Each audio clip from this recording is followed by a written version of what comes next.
Hello everyone, I'm Jihan Saki and today I'm showing you my Rocket Elevator Code Calculator page.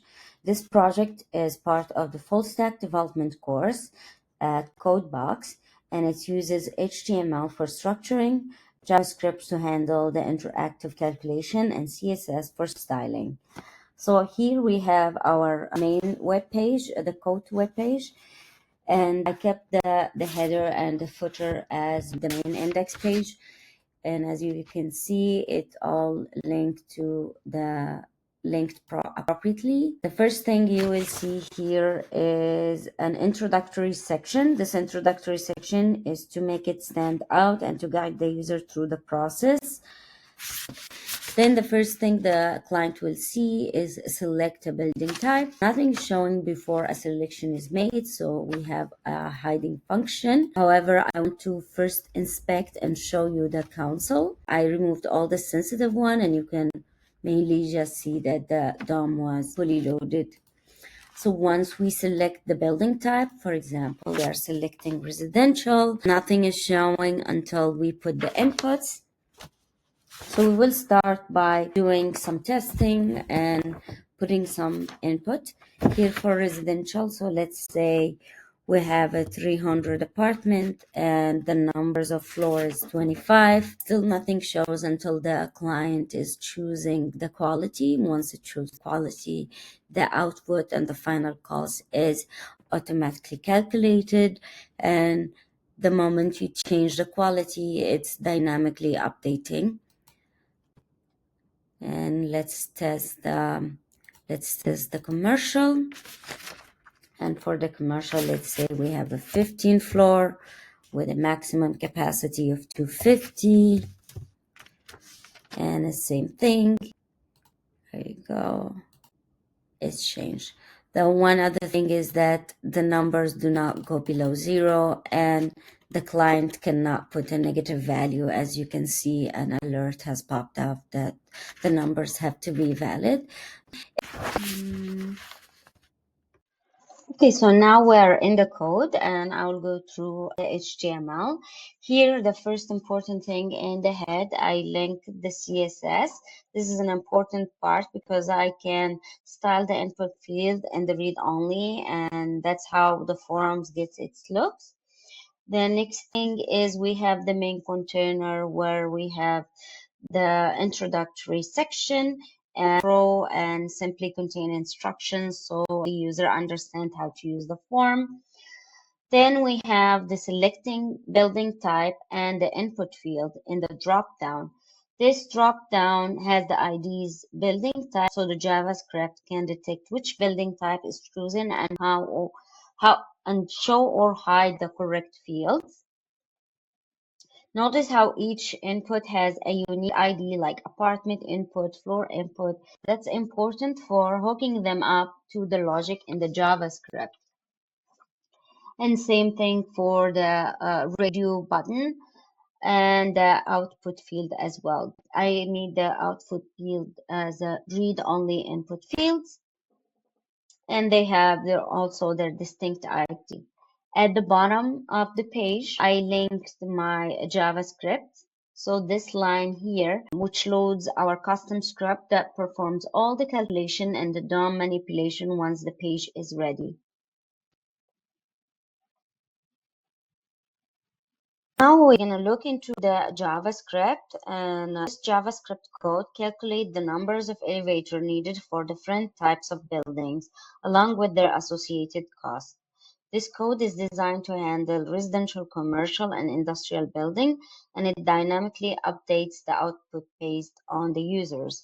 So an overview of the code is that first we can have the variables where all the DOM elements and constants are defined. Then we have the functions where the logic for calculation, validation, and updates is implemented. Then we have the event listeners where users' interactions are handled to trigger the calculations and updates. So going back to the variables, the first thing we made sure of is ensuring that the script runs only after the HTML is loaded. So things like get element by ID won't fail. Sorry. And then we defined all the DOM element constant that the script will use. So for example, building select type is the drop down for the selecting the building type, and other containers for input field that will be shown or hidden based on the selected building type. And also we have here the prices, installation fees, are object that store the unit prices and installation fees and percentage for different qualities. On the function section, this is where the core logic of the application resides. So the reset input field and the hide all fields, this function clears, the first one is clearing all input and output fields and resets the radio button. It ensures a clean slate whenever the users change the building type. And the hide all function is hiding all input and output container initially. Only the relevant fields are shown based on the selected building type.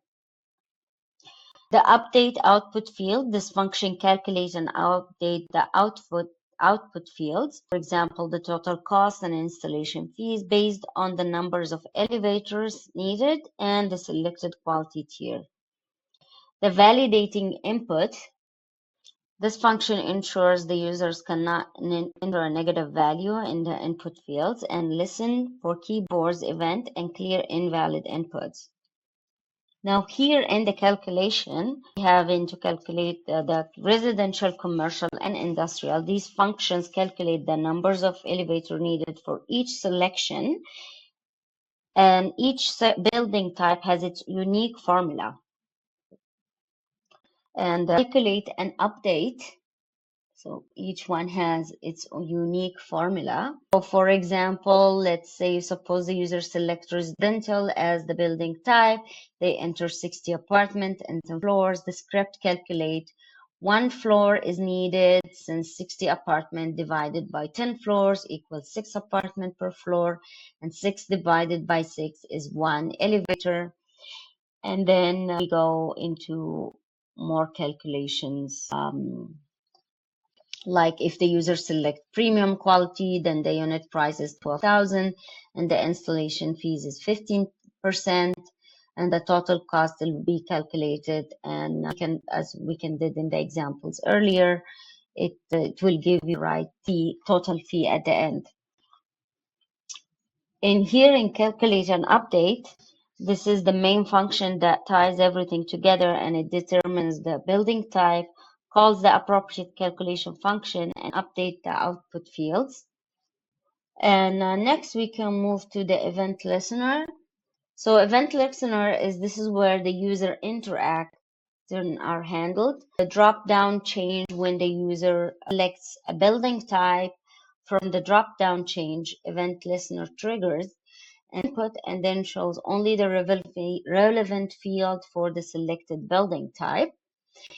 The input change event listener on the all input container listens for changes in any input field where a change is detected. It calls calculate and update function to recalculate and update the output. And the last one for the quality, it's an event listener on the quality option listens for changes in the radio button where a quality tier is selected. It triggers the calculate and update function to update the output fields with the new pricing. The last thing I have here is the initialization script. And by calling these functions, we make sure that it's attached to event listeners to prevent negative values and hide all fields initially to ensure a clean starting point. The next thing I did is code CSS.